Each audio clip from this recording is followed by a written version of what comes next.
हाँ जी, good morning, good afternoon and good evening to everyone watching this video as per your time zone। तो भाई 9th class हमने हमारे tissue chapter को शुरुआत कर ली थी पिछले लेक्चर में, लेक्चर 1 कर लिया था।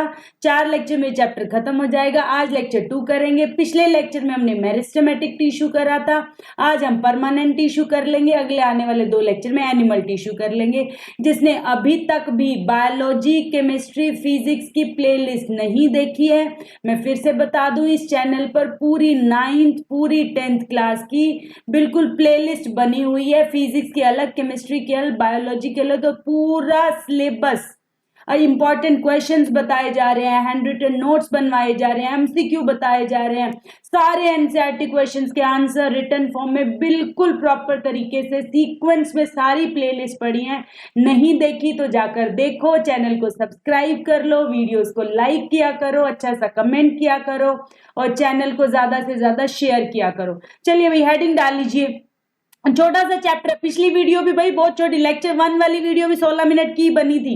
जल्दी से डालो। छोटा सा चैप्टर में क्या करूं बताया था, शीट बना लो, बनाया था, एक शीट बना लो, प्रॉपर प्लांट सेल में पूरा कंसेप्ट मैपिंग से ये चैप्टर समझाया जा रहा है, पूरा कंसेप्ट चार्ट से समझाया जा रहा है। दिमाग में पूरी समरी याद रख लो, इसके बाद ये, इसके बाद ये, प्लस में डायग्राम्स कर लो, कौन कहाँ प्रेजेंट है वो कर लो।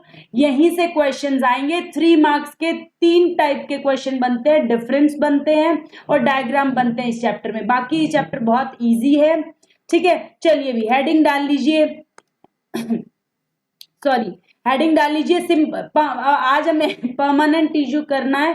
परमानेंट टिश्यू में 2 टाइप होते हैं, simple permanent and complex permanent. Simple permanent में आगे फिर से 2 टाइप हैं, सपोर्टिव होते हैं कई सिंपल परमानेंट, कई प्रोटेक्टिव होते हैं। सपोर्टिव में आगे 3 है, पैरेन्काइमा, कोलेनकाइमा, स्क्लेरेन्काइमा। प्रोटेक्टिव में आगे 2 है, एपिडर्मिस एंड कॉक होती है छाल, ठीक है। उसके बाद कॉम्प्लेक्स परमानेंट करेंगे। कॉम्प्लेक्स में 2 ही है, phloem and xylem.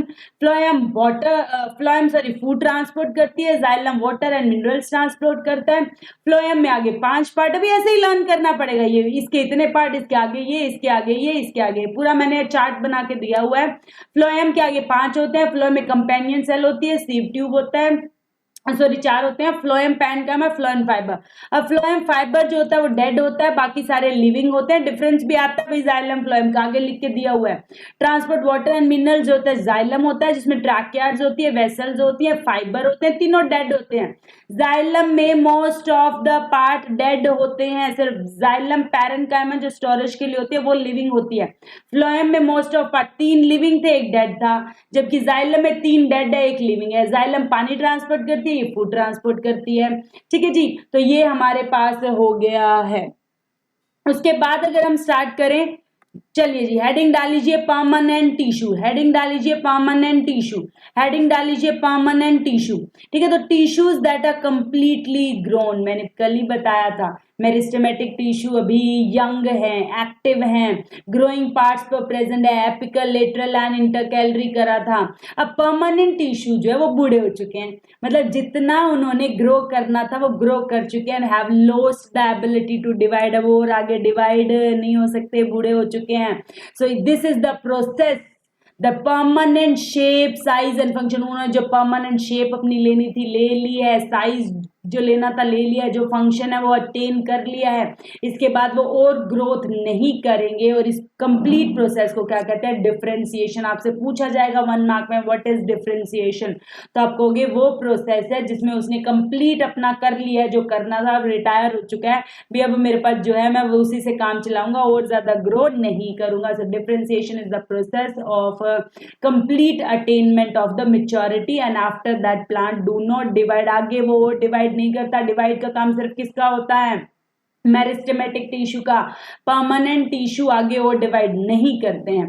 So permanent tissue के मैंने टाइप्स पहले ही बता चुकी हूँ, सिंपल एंड कॉम्प्लेक्स। आगे पैरेन्काइमा, कोलेनकाइमा, स्क्लेरेन्काइमा। तो आज हम 5 पढ़ेंगे, पैरेन्काइमा, कोलेनकाइमा, स्क्लेरेन्काइमा, फिर एपिडर्मिस, कॉक और फिर कॉम्प्लेक्स में फ्लोएम एंड जाइलम। तो चलिए शुरू करते हैं भाई, शुरू करते हैं। अच्छा, परमानेंट टिश्यू की जनरल कैरेक्टरिस्टिक्स भी पूछ ली जाती है, जैसे मेरिस्टेमेटिक टिश्यू की जनरल लिखवाई थी पहले आपको, फिर एपिकल, लेटर, कुछ भी पूछा जा सकता है भाई आपसे, सीधा भी पूछा जा सकता है, मेरिस्टेमेटिक उसके फंक्शंस बताओ, एपिकल उसके फंक्शन बताओ, इंटरकैलरी उसके फंक्शन बताओ, या फिर लेटरल उसके फंक्शन बताओ विद डायग्राम बताओ। परमानेंट में भी ऐसे कह सकते हैं, पैरेन्काइमा, कोलोनकाइमा, स्क्लेरेन्काइमा का डायग्राम बनाओ और डिफरेंस करके बताओ, कहाँ कहाँ प्रेजेंट है वो बताओ। तो डायग्राम डिफरेंस आपको करने हैं।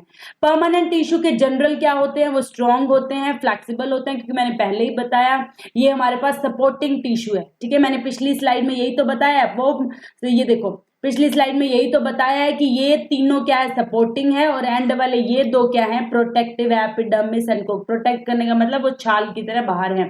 It is embedded in the hard max, is compound of calcium and compound, मतलब सपोर्ट करते हैं, पता ना कैल्शियम और उसके बने होते हैं। फंक्शन क्या है, स्पोर्ट करते हैं, बॉडी को स्पोर्टिव है तो स्पोर्ट ही करेंगे भाई, ठीक है। और muscles and sports the main organs of the system. पहले ऐसे करते हैं सिंपल परमानेंट में, पहले प्रोटेक्टिव पढ़ लेते हैं, यही बातें दोबारा लिखी हुई हैं भाई, दो, एक प्रोटेक्टिव होता है, एक सपोर्टिव होता है। परमानेंट टिश्यू का काम, पहले प्रोटेक्टिव पढ़ लेते हैं फिर सपोर्टिव पढ़ेंगे। प्रोटेक्टिव के दो ये ना, एपिडर्मिस एंड कोक। तो it consist of epidermis and Coke, सब कुछ भाई लिख के भी दे दिया, सब कुछ मैप से भी समझा दिया, चार्ट से भी समझा दिया, बोल के भी समझा दिया। प्लीज इसकी चार्ट बना लो, एक पूरे पेज पे इस पूरे चैप्टर का डायग्राम बना लो, बहुत ईजी चैप्टर है, 4 लेक्चर में खत्म हो जाएगा। एपिडर्मिस से शुरू कर रहे हैं भाई, हमने क्या शुरू करा है, परमानेंट टिश्यू करा है, उसमें सिंपल परमानेंट करा है। सिंपल परमानेंट में हम प्रोटेक्टिव पढ़ रहे हैं, एपिडर्मिस और कोक, फिर उसके बाद हम सपोर्टिव पढ़ेंगे, पैरेन्काइमा, कोलोनकाइमा, स्क्लेरेन्काइमा, फिर उसके बाद हम फ्लोएम एंड जाइलम करेंगे और खत्म कर देंगे आज के लेक्चर को। कल एनिमल टिश्यू स्टार्ट करेंगे। एपिडर्मिस थिक होता है भाई, ऑब्वियस सी बात है, उसका काम प्रोटेक्टिव है, तो ऊपर बाहर बारीक परत बना लेगा। जैसे कोई, तुम्हें पता है मैम कहती है फेयर नोटबुक पे कवर होना चाहिए, वो कवर क्या करता है, हमारी फेयर नोटबुक को टीयर होने से प्रोटेक्ट करता है। तो वैसे एपिडर्मिस क्या है, बाहर वाली छाल है, जैसे हमारी स्किन है वो एपिडर्मिस में इंक्लूड होती है। 1 सेल थिक, बिल्कुल एक पतली थिक, 1 सेल की जितनी थिक होती है, एंड प्रोटेक्ट करती है। एपिडर्मिस इज आउटसाइड, एपिडर्मिस के बाहर भी एक वैक्सी लेयर होती है, क्यूटिकल, उसका काम होता है वो पानी को बाहर ना निकलने दे। जैसे तुम कहोगे मैम ऐसा क्यों, अब तुम देखो मेरा हाथ है, ये स्किन है, ये तो एपिडर्मिस हो गई, इसके ऊपर मैं वैसलीन भी तो लगाती हूँ, क्यों लगाती हूँ, ताकि मेरे क्या है, मतलब जो है मॉइस्चर्ड रहे मेरी स्किन, ठीक है, ड्राई ना हो, समझ रहे हो। हम मॉइस्चराइजर क्यों लगाते हैं, मॉइस्ट रहे स्किन, ड्राई ना हो। तो वैसे एपिडर्मिस भी अपने ऊपर वैक्सी लेयर, आज के बाद याद रखना, एपिडर्मिस जो है वो भी अपने ऊपर क्या लगाता है, मॉइस्चराइजर लगाता है, वैसलीन लगाता है, उसको क्या बोलते हैं, क्यूटिकल, उसको क्या बोलते हैं, क्यूटिकल बोलते हैं, ठीक है। तो cuticle is water proof layer, vaccine substance cutin की बनी होती है, जो एपिडर्मल सेल रिलीज करता है खुद ही, ठीक है, खुद ही रिलीज करता है वो अपने आप को प्रोटेक्ट। बाहर से कोई जाके वैसलीन लगाएगा नहीं ना पौधों को, हम घर पे तो लगा सकते हैं, खुद को तो लगा सकते हैं। तो एपिडर्मिस के बाहर जो क्यूटिकल लेयर है वो क्यूटिन सब्सटेंस की बनी होती है, जो वाटर प्रूफ होता है, और जो एपिडर्मल सेल खुद ही अपने आप के बाहर एक प्रोटेक्ट करने के लिए करता है, ठीक है। ये ज़ेरोफाइट्स होते हैं, जो वाटर, जो ये राजस्थान वगैरह में जो प्लांट्स होते हैं, जैसे कैक्टस वगैरह है, जिसमें हमें पता है कि पानी की बहुत कमी है, ठीक है, तो वो अपने ऊपर इस क्यूटिकल को अच्छे से रखता है ताकि मेरा थोड़ा सा भी पानी ना निकल जाए। उसको पता है ना, राजस्थान वगैरह जो डेजर्ट एरिया है वहां पर उसको पानी बेचारे को मिलना तो है नहीं, तो वो बिल्कुल अपने पानी को बचा बचा कर रखता है। The cells of epidermis are not continuous at some places due the presence of, अच्छा, एपिडर्मिस पर ही कई जगह छोटे छोटे होल्स बने हुए हैं जिनको स्टोमेटा कहते हैं, जो कि very very important role play करते हैं। ईच स्टोमेटा को गार्ड भी करा हुआ, एक चौकीदार भी बिठाए हुए जो कि बीन शेप का होता है, उसको गार्ड सेल्स कहते हैं। ये 10th में दोबारा से आएगा, 7th में भी स्टोमेटा के बारे में आपने पढ़ा हुआ है, आपने गार्ड सेल के बार बार आता है। स्टोमेटा इज वेरी इंपॉर्टेंट, पत्तों के ऊपर जो एपिडर्मिस होती है उसके अंदर छोटे छोटे होल्स होते हैं, टाइनी होल्स होते हैं, उनको स्टोमेटा कहते हैं। स्टोमेटा को गार्ड सेल अपने अंडर कंट्रोल में रखते हैं ताकि कितना पानी बाहर जाना है, गैसेस कितनी बाहर जानी है। जैसे हम प्लांट्स जो हैं वो ऑक्सीजन और कार्बन डाइऑक्साइड का एक्सचेंज करते हैं, जब उनको ऑक्सीजन चाहिए अंदर लेते हैं, जब बाहर डालनी हो बाहर डालते हैं, कार्बन डाइऑक्साइड लेते हैं, कार्बन डाइऑक्साइड छोड़ते हैं, और डे और नाइट का फर्क रहता है। ये सब 10th में दोबारा से भी पढ़ेंगे। They are the only epidermal cell which possesses the chloroplast and the rest being colourless. Epidermis के अंदर ही हमारे पास स्टोमेटा होते हैं जिनमें हमारे पास क्या होता है, क्लोरोप्लास्ट होते हैं, क्योंकि पत्तों में ही तो क्या है, पत्ते ही तो खाना है, किचन है ना घर का, तो किचन के यहाँ क्या क्लोरोफिल से ही तो बनता है, तो क्लोरोप्लास्ट होते हैं, नीचे वाले पोर्शन में क्लोरोप्लास्ट होते हैं जहां पे क्या फोटोसिंथेसिस होती है।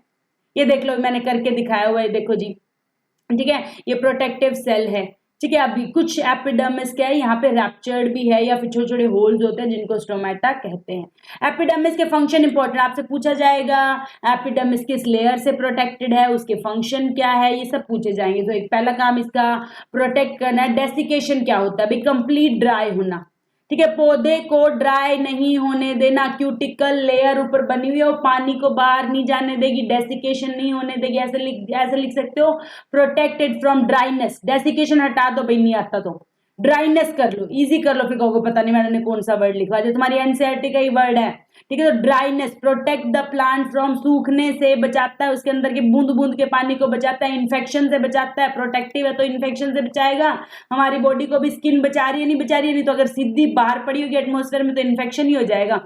सो क्यूटिकल हमारे पास जो है वो रेट ऑफ ट्रांसपीरेशन को कंट्रोल करता है, इवेपोरेशन नहीं होने देता, और विटलिंग, पत्तों को झड़ने वड़ने भी नहीं देता। स्टोमेटा क्या है, गैशियस एक्सचेंज को आपसे अगर एपिडर्मिस के फंक्शन पूछे तो एपिडर्मिस के अंदर क्यूटिकल है, एपिडर्मिस के अंदर ही स्टोमेटा है, तो आप उन सब के फंक्शंस लिखोगे। स्टोमेटा ट्रांसपीरेशन में हेल्प करता है और गैशियस एक्सचेंज में हेल्प करता है जब फोटोसिंथेसिस और रेस्पिरेशन होती है। तो एपिडर्मिस करना है, उसके फंक्शन करने हैं, क्यूटिकल करना है, सब करना है। ये देखिए गार्ड सेल्स दिखाएंगे अभी, ऐसे बीन शेप के गार्ड सेल्स होते हैं, ठीक है, 7th में भी पढ़ा था आपने। जब ये हमारे पास इसके इनके अंदर पानी चला जाता है, ये फूल जाते हैं, ऐसा मानो पानी वाला, ये फूल जाते हैं तो स्टोमेटा ओपन हो जाते हैं, और जब ये बंद सिकुड़ जाते हैं तो स्टोमेटा बंद हो जाते हैं। वो डिपेंड करता है प्लांट को किस चीज की जरूरत है। जैसे हमने मुंह खोला तो हमने खाना खाया, मुंह बंद किया तो हमने खाना नहीं खाया, तो वैसे ही वाली बात है, उसने अपना माउथ ओपन करा, स्टोमेटा का पोर ओपन हुआ, स्टोमेटल पोर, तो गैस अंदर चली गई, स्टोमेटल और बंद हो गया तो गैस नहीं जाएगी, बाहर हो गई गैस, ठीक है जी, चलिए। उसके बाद हम अगला चलते हैं, कॉक, इसका दूसरा नाम फैलम भी है। ये हमारे पास क्या करता है, ओल्ड रूट्स, तो छाले देखिए, पहले डायग्राम देखो, पहले डायग्राम ये देखो, जैसे जितना पुराना पेड़ होता है तुमने देखोगे उसकी उतनी अच्छी छाल होती है, छाल समझते हो ना, ऊपर वाली, ठीक है, हाँ मैडम पता है हमें, ठीक है, पता नहीं तुम्हें क्या पता है, चलिए भाई। तो ये जितना पौधा पुराना होता जाता है उसकी पेरिफेरी होता है बाउंड्री, पता है ना, ये हमारी बाउंड्री, हमारी periphery become the cock and phellum, उसकी बाहर वाली सरफेस, नया पौधा होता है उस पे उतनी मोटी छाल नहीं होती है, जितना ज्यादा पुराना होता जाता है पेड़ उतनी मोटी कोर्क बनती जाती है। Cork is made up of dead, और ये छाल जो होती है बाहर वाली डेड होती है। याद है सेल वाले चैप्टर में, बायोलॉजी के फर्स्ट लेक्चर में ही आपको कराया था, सेल वाले लेक्चर में, कि जो रॉबर्ट हुक थे उसने कोक से सेल की इन्वेंशन करी थी, और कोक डेड होता है, नहीं पता तो यहाँ दोबारा याद कर लो, एक एक चीज देखो कितने सुंदर तरीके से कनेक्ट करके सिखाती हूँ तुम्हें, एक चैप्टर को दूसरे चैप्टर में कैसे जोड़ना है वो भी सिखाती हूँ। ऑब्वियसली थिक होती है, प्रोटेक्शन का काम है। इन स्पेस पूछ नहीं होती, इसमें स्पेस नहीं होती, पता लगा हमारी स्किन में स्पेस हो, अब ठीक है पसीना बाहर निकलता है इतनी तो होती है, आप कहोगे मैडम स्पेस नहीं होता तो उस पर पसीना कैसे निकलता है स्किन से, मैं वैसे बात करी, गड्ढे तो नहीं है हमारी स्किन में, पता लगा ब्लड ही बाहर निकला है। तो वैसे ही कोक जो होती है वो बिल्कुल स्पेस्ड होती है, क्योंकि उसका काम है प्रोटेक्ट करना बिल्कुल अपने पूरे पेड़ के जो भी उसके अंदर है चीजें। तो सेल वॉल इन द कोक डिपॉजिट वैक्सी, इसमें भी एक वैक्सी लेयर होती है, ये भी चाहता है पानी मेरे अंदर से ना निकल जाए, ठीक है। तो इसमें सुबेरिन नाम की होती है एक, वहां पे क्या थी, क्यूटिकल थी, और यहाँ पे सुबेरिन होती है। The cells of the cork become impermeable to water and gases due to the deposition of, तो यहाँ पे हमारे पास नहीं हो पाते हैं, ये उसको परमिट नहीं करता है, ये पूरा डिपॉजिट हुआ है यहाँ पे, बिकम इम्पर्मिएबल है ये। सो द कॉक cells are without any protoplasm but fill with resins, कुछ रेजिन्स वगैरह तुमने देखा होगा, पहले पुराने जमाने में एक पेड़ सुना होगा, किक्कर का पेड़ होता था, अगर किसी बच्चे ने गांव में सुना हो तो, ठीक है, तो उसमें से क्या गूंद सा निकलता था, वैक्सी लेयर निकलती थी, ठीक है, तो वो रेजिन होता है वो, ठीक है। तो द कोक आर विदाउट एनी प्रोटोप्लाज्म, नहीं तो डेड है भाई, काय का प्रोटोप्लाज्म, सेल चैप्टर में पढ़ा था, प्रोटोप्लाज्म साइटोप्लाज्म वो तो लिविंग की निशानी है, ये तो डेड है, कॉर्क डेड है, इसमें कुछ नहीं होता, थोड़े मोटे बूंद बूंद निकलते रहते हैं, इसका काम सिर्फ और सिर्फ पेड़ को बचाना है। ये डेड है, कोई स्पेस नहीं होता इनके अंदर, कोई एक्सचेंज नहीं होने देता, अपने आप को बिल्कुल प्रोटेक्ट करे हुए कि कुछ नहीं जाने दूंगा। फंक्शन में मैंने लिखा भी हुआ है, प्रोटेक्टिव इसका फंक्शन है। ये भी ड्राई नहीं होने देता, इन्फेक्शन नहीं होने देता और स्ट्रेंथ प्रोवाइड करता है, इंजरी नहीं होने देता पेड़ को। इम्पर्वियसनेस होता है हमारे पास, वाटर को बिल्कुल पास नहीं होने देता भाई, ठीक है। लाइट होता है, हल्का ही होता है, तुमने चाल देखी होगी। टफनेस देता है, प्लांट को मजबूती देता है। और elasticity, make the Coke commercially value, बहुत इंपॉर्टेंट है भाई, सबको पता है जितना ज्यादा पुराना पेड़ होता है उतना ही महंगा बिकता है, पता है ना ये बात। क्यों? क्योंकि उसकी कॉक उतनी अच्छी होती जाती है। तो कॉक is use to insulation, shock observers वगैरह इंसुलेटर्स में भी यूज करते हैं इसको, बड़ी अच्छी होती है, मतलब जितना पुराना पेड़ उतनी अच्छी लकड़ी। और स्पोर्ट्स गुड्स में, ठीक है, स्पोर्ट्स का सामान बनाने में, जैसे तुम्हारी क्रिकेट बॉल हो गई, टेबल टेनिस हो गई, शटल हो गई, वुडल के पैडल्स वगैरह हो गए, तो कॉक के ये फंक्शंस है। आपसे पूछा जा सकता है डिफाइन द कॉक, वो किससे प्रोटेक्टेड है, उसके फंक्शन क्या है। तो हमने अभी तक एपिडर्म में सब कॉक खत्म कर दिया जो कि प्रोटेक्टिव टिश्यू थे। अब चलते हैं हम सपोर्टिंग टिश्यू, जिसमें 3 है, पैरेन्काइमा, कोलेनकाइमा, स्क्लेरेन्काइमा। इन तीनों का डिफरेंस भी आपसे पूछा जाएगा, विद डायग्राम पूछा जाएगा। ये सपोर्टिंग है, 3 होते हैं। पैरेन्काइमा से शुरू करते हैं। देखो भाई, पैरेन्काइमा का डायग्राम देख लो, कुछ नहीं भी पैरेन्काइमा का डायग्राम है, बस ऐसे ऐसे बनाते रहना है, ऐसे ऐसे बनाते रहना है, ठीक है, ऐसे ऐसे बनाते रहना, कुछ नहीं, देख लो ऐसे गोले बना दिए, ऐसे बना दिए, ऐसे बना दिए, बीच में थोड़ी थोड़ी देखो जगह छोड़ देना, बीच में थोड़ी थोड़ी जगह छोड़ देना, बस ये, ठीक है। तो ये आसान सा डायग्राम है, इंटरसेलुलर स्पेसेस रखने हैं भाई। तो पैरेन्काइमा क्या होता है? द मोस्ट कॉमन, सबसे सिंपल परमानेंट टिश्यू, सिंपल ही तो बना, गोले गोले से तो बनाने हैं। Relatively with the thin walls, पतली पतली, देख लो भाई पतली पतली वॉल्स हैं, आगे दिखाऊंगी। कोलेनकाइमा में मोटी वॉल्स होंगी, ठीक है। लिविंग है, प्रोटोप्लाज्म दिख तो रहा है, लिविंग है। पैरेन्काइमा लिविंग होते हैं, जाइलम पैरेन्काइमा बताया था, फ्लोएम पैरेन्काइमा बताया था। पैरेन्काइमा वर्ड कहीं आ जाए, लिविंग की निशानी है। Parenchyma tissue are living, they are usually loosely arrange, सबको दिख रहा है लूजली है, आराम से पढ़े आपने। इंटरसेलुलर स्पेसेस होते हैं, एमसीक्यू में पूछा जाएगा कौन से सपोर्टिंग टिश्यू में इंटरसेलुलर स्पेसेस होते हैं, कौन सा लिविंग होता है। और वेरी इंपॉर्टेंट, इसका काम स्टोरेज का है, ये भी एमसीक्यू में पूछा जाएगा। इस चैप्टर से बड़े सुंदर सुंदर एमसीक्यू आते हैं भाई, इस चैप्टर में नंबर कटने की कोई गुंजाइश नहीं है, क्यों? क्योंकि थ्योरी है, याद कर लो। याद करने का एक ही तरीका, बार बार मेरी वीडियो को 4-5 बार 4-5 बार देखो, क्योंकि ऐसे पढ़ के तो बोरिंग लगता है, नींद आती है, तो बार बार सुनो, सुनने से याद होगा। पैरेन्काइमा क्या होता है? सिंपल चीज है सबसे, उसमें इंटरसेलुलर स्पेसेस होते हैं, इंटरसेलुलर स्पेसेस होते हैं, इंटरसेलुलर स्पेसेस होते हैं, याद हो गया भाई। उसके बाद इंटरसेलुलर स्पेसेस होते हैं तो लूजली बाउंड होते हैं और फूड स्टोर कर लेते हैं उसमें, खत्म, बस इतना ही आएगा, इतना ही आएगा भाई। और डायग्राम आ गया। अच्छा, कुछ सिचुएशंस में अब ये पैरेन्काइमा अपने आप को मॉडिफाई भी कर लेती है, जैसे ऐसे होता है ना, मम्मी पापा के सामने तो हम पूरा टशन मारते हैं, ऐसे कैसे मैं नहीं करूंगा, और मैम के सामने पीटीएम पे जाते हैं तो शरीफ बन जाते हैं, तो हम अपने आप को बदल लेते हैं ना।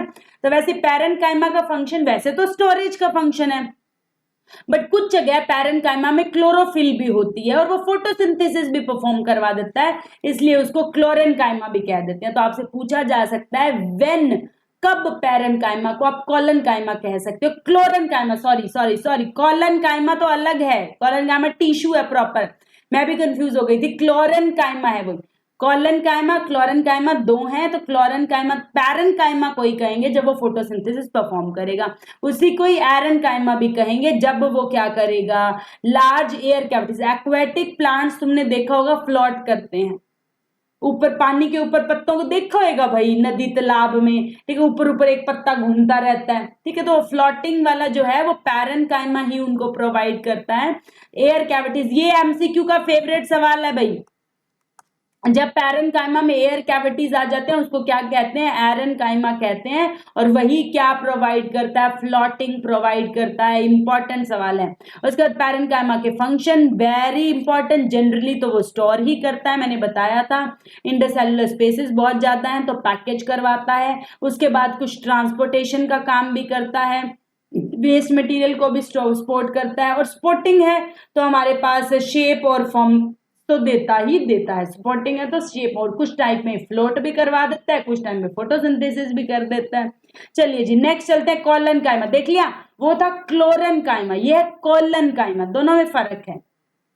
अब ये लीफ स्टॉक्स के नीचे होते हैं एपिडर्मिस में, दीज सेल्स आर लिविंग, ये भी लिविंग होते हैं जैसे पैरेन्काइमा, ये लंबे लंबे इलोंगेटेड होते हैं, irregular thickness at the corners, वो क्या थे, ज्यादा मोटे नहीं थे, थिन थे। ये क्या है, यहाँ पे देखो, यहाँ पे देखो कॉर्नर्स पे तो फुल मोटे मोटे हैं, कॉर्नर पे फुल मोटे मोटे हैं, कॉर्नर पे फुल मोटे मोटे, बीच में वैक्यूल हो गया, ये सेल वॉल हो गई, ये थिकनेस हो गई। ये रेड कलर वाली देखो भाई, वॉल पे थिकनेस है, ठीक है, तो इसका डायग्राम याद रखना है भाई, इसका डायग्राम याद रखना है, इसे इलोंगेटेड शेप बनानी है, सेल वॉल भी बनानी है, और कॉर्नर्स पे इनको मोटा मोटा कर देना इंपॉर्टेंट है।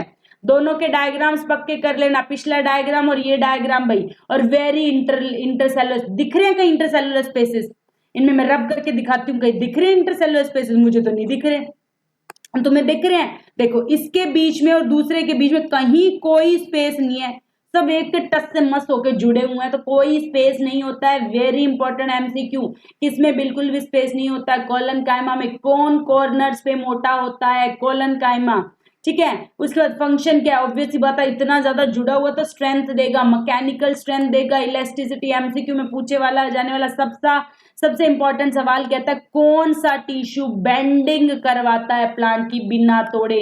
जैसे कई बार हम ऐसे डंडी को पकड़ के ऐसे बेंड करवाते हैं, तो बेंडिंग वाला कोलन कायमा है, वो फ्लेक्सिबिलिटी देता है। Very very important MCQ. Colon कायमा के फंक्शन आएंगे, मैकेनिकल स्ट्रेंथ देता है, बेंडिंग करवाता है, एंड सम सेम क्लोरोप्लास्ट होता है तो वो मैन्युफैक्चर शुगर एंड स्टार्च भी करवा देता है। तो बिल्कुल विद डायग्राम, मैं बार बार कह रही हूँ, पैरेन्काइमा, कोलन कायमा, स्क्लेनकाइमा विद डायग्राम करने हैं, विद डिफरेंस करने हैं, विद एमसीक्यू करने हैं। आते हैं सवाल इजी आएंगे इस चैप्टर में से, मुश्किल सवाल नहीं आते, पर तुम्हारी दिक्कत क्या है, तुम इजी वाले ही करते नहीं हो, तुम पड़े रहते हो एस चांद के पीछे। तो इस चैप्टर में जो मेरे नोट्स हैं उन्हीं को बार बार 10 बार रिवाइज करना है। पेपर में अगर इससे बाहर कुछ आ जाए तो मुझे बता देना। चलिए आगे, स्क्लेरन कायमा। देखो स्क्लेरन वर्ड का मतलब होता है हार्ड, सबसे ज्यादा हार्ड यही होता है, कोलन कायमा से भी हार्ड यही होता है, बल्कि तो डेड ही होता है। और डेड चीज तो हमने कोर्क में पढ़ी थी, कोर्क छाल है, वो डेड है तो स्पोर्ट करता है। तो दे आर डेड सेल्स। पूछा जाएगा which simple permanent tissue is dead. Parenchyma living है, कोलन कायमा लिविंग है, बचा एक। एमसीक्यू का फेवरेट सवाल, विच इज डेड। साथ साथ कोई नहीं करवाता टीचर, साथ साथ एमसीक्यू करा रही हूँ, साथ बता रही हूँ कौन सा क्वेश्चन आएगा। डिवॉइड ऑफ प्रोटोप्लाज्म, डेड है तो प्रोटोप्लाज्म नहीं होएगा। कोर्क में भी बताया था प्रोटोप्लाज्म नहीं होता, प्रोटोप्लाज्म लिविंग थिंग्स में होता है। The cell walls of are gently thickened with the lignin। Cell wall तो हमें पता है लिग्निन की बनी होती है, स्ट्रेंथ प्रोवाइड करती है, closely packed without intercellular spaces. Colon कायमा की तरह स्क्लेरनकाइमा में भी कोई इंटरसेलुलर स्पेसेस नहीं होते हैं, वो डेड होते हैं, प्रोटोप्लाज्म नहीं होता है। बार बार मैडम की तरह, तोते की तरह बोलो भाई, मैं क्या करूं बताओ।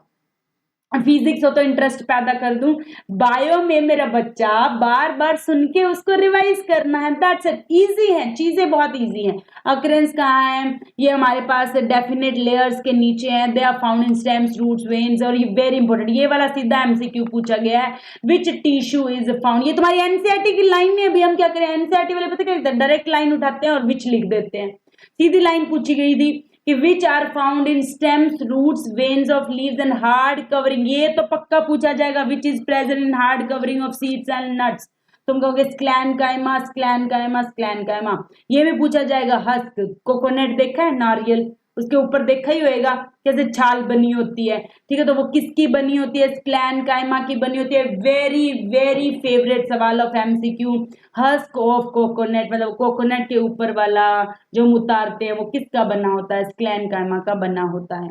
फंक्शन क्या है, स्ट्रेंथ देता है, इतना मोटा स्ट्रेंथ ही देगा, रिजिडिटी देता है, बिल्कुल मजबूती देता है, flexibility and plant the transfer. इसका डायग्राम अगले पेज पे दिखा देते हैं, ये देखो भाई, लिग्निफाइड वॉल्स है, ये एमसीक्यू में पूछा जाएगा। लिग्निफाइड वॉल्स हैं, और ये वाला सेक्शन भी दिखाया हुआ है, लिग्निफाइड थिक वॉल्स। ये ऊपर से ऐसे दिखाया हुआ भी, एक बार ट्रांसवर्स और एक लॉन्गिट्यूडनल सेक्शन दिखाया, ये सब तुम्हारे आंसर। ये देखो भाई 3 नंबर में आएगा, कोई टीचर ऐसे नहीं लिख के देता तुम्हें, मैंने लिख के भी दे दिया, शेप कैसी है, सेल वॉल कैसी है, साइटोप्लाज्म कैसा है, न्यूक्लियस कैसा है, वैक्यूल है कि नहीं, इंटरसेलुलर स्पेसिस है कि नहीं, कहाँ पे पैदा होते हैं, कहाँ फंक्शन होते हैं, ये समझा भी दिए और अब प्रॉपरली तुम्हें डिफरेंस के फॉर्म में लिख के भी दे दिया, कहो तो समझा भी देती हूँ। इसकी सेल वॉल थिक होती है, इसकी अनइवन थिकनेस होती है साइडों में, और ये तो लिग्निफाइड होती है। इसमें बताया था साइटोप्लाज्म इसमें प्रेजेंट होता है, इसमें सॉरी प्रेजेंट होता है, इसमें एब्सेंट होता है, इसमें बहुत सारा अबंडेंट बहुत बहुत बहुत होता है क्योंकि ये लिविंग है, ये भी लिविंग है और ये एब्सेंट होता है। टिश्यू इसमें प्रेजेंट है, प्रेजेंट है तो डेड है, डेड में कोई नहीं होता भाई। ये इसमें बड़े बड़े वैक्यूल देखे थे, इसमें तो वैक्यूल एब्सेंट ही होते हैं। इसमें इंटरसेलुलर स्पेसिस होता है, इन दोनों में एब्सेंट होते हैं। तो ऐसे तुम्हें डिफरेंस लर्न कर लेना है, ये कहाँ प्रेजेंट होते हैं, ये कहाँ प्रेजेंट होता है, ये कहाँ प्रेजेंट होता है। इसका काम फूड स्टोरेज और फोटोसिंथेसिस या फिर फ्लोटिंग कराना है। इसका काम मैकेनिकल स्ट्रेंथ प्रोवाइड करना है, इसका भी स्ट्रेस स्ट्रेंथ और मैकेनिकल स्ट्रेंथ प्रोवाइड करना है। तो इस डिफरेंस को हम याद कर लेंगे। इसी के साथ हम चलते हैं कॉम्प्लेक्स परमानेंट टिश्यू, जिसमें दो ही है, xylem and phloem. Complex permanent tissue क्या होते हैं? Are those which are more than one type of cell. अब तक हमने जो एपिडर्मिस करा, जो हमने कॉक करा, जो स्क्लेनकाइमा, कोलिनकाइमा, पैनकाइमा करा, वो सिर्फ एक ही टाइप के सेल से मिलकर बने हैं मेरा बच्चा। जो कि कॉम्प्लेक्स को नाम ही कॉम्प्लेक्स इसलिए दिया कि एक ही टिश्यू में सेल्स भी बहुत सारे हैं और वो अलग अलग टाइप के बहुत सारे सेल्स हैं। जैसे जाइलम में अलग 4 टाइप के हैं, फ्लोएम में अलग टाइप के हैं। द सेल्स दे कोऑर्डिनेट, आपस में वो कोऑर्डिनेशन करते हैं।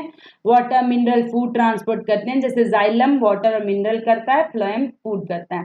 दोनों कंडक्टिंग है, कंडक्टिंग मतलब लेकर जाते हैं। एंड वास्कुलर, इनका नाम भाई पूछा जा सकता है, name two vascular tissues. Favourite सवाल, वास्कुलर टिश्यूज कौन से होते हैं? Xylem phloem. Name two vascular tissues, xylem phloem. Name two vascular tissues, xylem and phloem. Contribute करते हैं वास्कुलर बंडल में, दोनों साथ में। पहला चलते हैं जाइलम, याद रख लो, tracheids, vessel, xylem, parenchyma, xylem fibre. ये मैंने तुम्हें कंसेप्ट मैप में बना के भी दिया है। Tracheids, vessels, parenchyma, fibre. Tracheids, vessel, parenchyma, fibre. Tracheids and vessels क्या होते हैं? थिक वॉल्स होते हैं एंड डेड होते हैं ये। इसमें सिर्फ एक लिविंग है भाई, जाइलम, पैरेन्काइमा। अभी भी तो पढ़ के आए, पैरेन्काइमा लिविंग होती है, बाकी सारे ये तीनों डेड होते हैं।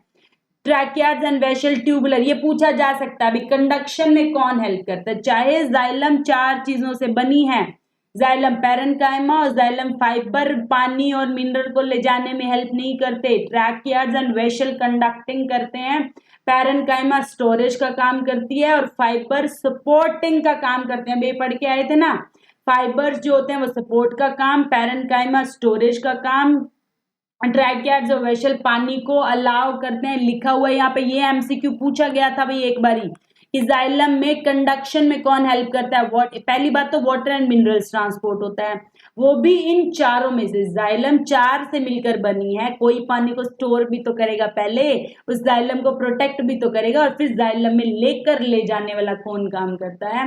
ट्रैकियार्ड्स एंड वेशल्स। पैरेन्काइमा का काम सिर्फ स्टोरेज करने का है, फाइबर का काम सपोर्ट करने का। एक एक बात अच्छे से बता रही हूँ, कोई नहीं बताता ऐसे लिख के बिल्कुल, और ये पेपर के एमसीक्यू के सवाल है, बच्चे कंफ्यूज हो जाते हैं वहां पे। तो जाइलम में 4 चीजें हैं, एक का काम स्टोर करने का, एक का प्रोटेक्ट करने का, 2 का पानी और मिनरल को इधर उधर ले जाने का। फेवरेट सवाल है, पानी और मिनरल को कौन लेकर जाता है? तो tracheids and vessels of the xylem, xylem लेकर जाती है। देख लो भाई, ट्रैकियार्ड्स और उसका बनाया हुआ है, वेशल का फोटोग्राम, ये फोटो आपको करने हैं। और जाइलम पैरेन्काइमा क्या है? जिसमें साइटोप्लाज्म भी होता है, ये लिविंग है, इसमें न्यूक्लियस भी दिखाया हुआ है, लिविंग है भाई, ओनली लिविंग होता है ये जाइलम में, बाकी सब डेड होते हैं, किसी में न्यूक्लियस नहीं होता है। यहाँ पे देखो एक में आया, और फिर ये देखो ट्यूब लाइक स्ट्रक्चर ही तो है, दोनों ऐसे ट्यूब ही तो हैं, तो इस ट्यूब में इस ट्यूब भी तो है, दोनों ऐसे ट्यूब भी तो है, तो ट्यूब में पानी और मिनरल्स ट्रांसफर होते हैं, इसमें स्टोर होते हैं और उसमें प्रोटेक्ट करने का काम करते हैं। डायग्राम करने हैं भाई आपको। उसके बाद फ्लोएम, और आज का हमारा लास्ट, इसी के साथ चैप्टर खत्म करेंगे। फ्लोएम भी हमारे पास टाइप ऑफ सेल्स है, 4 लिख लो 5 लिख लो कोई नहीं। सेल्स और ट्यूब्स को कई बार अलग लिख देते हैं, कुछ बुक एक साथ भी लिख देती है। तो sieve tubes, companion cells, phloem fibre, phloem parenchyma कर सकते हो, सीव सेल्स भी कर सकते हो, सेल्स मिलकर ही ट्यूब्स बनाते हैं, तो वो कोई लंबी चौड़ी बात नहीं है। तुम्हारी एच चंद 5 लिखती है, एनसीईआरटी 4 लिखते हैं। Companion cells and phloem and sieve tubes, जैसे अभी वेशल्स और उनके थे, ये ट्यूबुलर फॉर्म में ही होती हैं। फ्लोएम फाइबर को छोड़, कभी फाइबर तो डेड होते हैं, फाइबर तो डेड होते हैं, फाइबर को छोड़कर बाकी सारे इसमें लिविंग है। पैरेन्काइमा लिविंग है, कंपेनियन सेल लिविंग है, सीव ट्यूब, सीव सेल सब लिविंग है, सिर्फ एक फाइबर उसमें उल्टा था। जाइलम में सिर्फ एक लिविंग था पैरेन्काइमा, बाकी सारे डेड थे। इसमें सिर्फ एक डेड है, बाकी सारे लिविंग है। तो ये क्या ट्रांसपोर्ट करता है? फूड ट्रांसपोर्ट करता है। फूड बनता कहाँ है? पत्तों में बनता है, तो पत्तों से ऊपर नीचे ट्रांसफर करता है। ये डायग्राम भाई इंपॉर्टेंट है, आपको बनाना आना चाहिए। मैम कैसे सीखेंगे? क्या सीखना है इसमें बताइए, क्या सीखना है इसमें? ऐसे बनाओ, ठीक है, ऐसे बनाओ, एक बाहर वाली परत और बना लो, ठीक है, ऐसे करके एक नीचे और बना लो, एक ऊपर बना लो, एक नीचे बना लो, ठीक है, और यहाँ पर हमारे पास साथ में सेल बना लो, ठीक है। तो हमारे पास ये क्या, ये सीव प्लेट है, ये सीव ट्यूब है। सीव ट्यूब में कोई भाई न्यूक्लियस नहीं होता है, इसको कंपेनियन, कंपेनियन क्या होता है? मेरा साथी, मेरा साथी होता है। तो कंपेनियन सेल की वजह से ही सीव ट्यूब काम करता है। ये देखो साइडों में पैरेन्काइमा स्टोरेज का काम करती है और फाइबर इसको प्रोटेक्ट करने का काम करते हैं। इसमें भी सीव ट्यूब और कंपेनियन सेल ही मेन है जो फूड को इधर उधर कराते हैं। उसमें सीव ट्यूब तो डेड है, और डेड इन द सेंस उसमें कोई वो नहीं है, वो वैसे उसके साथ मिलकर लिविंग है, तो उसमें हमारे पास न्यूक्लियस नहीं होता। तो कंपेनियन सेल और सीव ट्यूब मिलकर काम करते हैं, ऐसा हम कह सकते हैं। उसके बाद भाई लास्ट क्वेश्चंस करते हैं और चैप्टर खत्म करते हैं। कहता है सिंपल टिश्यूज के नाम लिखो, लिख दिए। कहता है एपिकल कहाँ मिलते हैं? हमें पता है ग्रोइंग टिप शूट्स पे मिलते हैं, बता दिया था। हस्क ऑफ कोकोनट पे स्क्लेरेंकाइमा होता है। और फ्लोएम किस किस से मिलकर बना है? अभी अभी कर आए हैं। तो इसी के साथ हम आज का लेक्चर खत्म करते हैं। जिसने अभी तक भी मेरे चैनल को सब्सक्राइब नहीं करा है, कर लो। इस चैनल पर आपको एवरीथिंग, पूरा साइंस का सिलेबस 9th-10th का बहुत ही अच्छे से कराया जा रहा है। तो अच्छे से पढ़ते रहिए। Keep learning, keep growing, keep subscribing the channel. Thank you so much.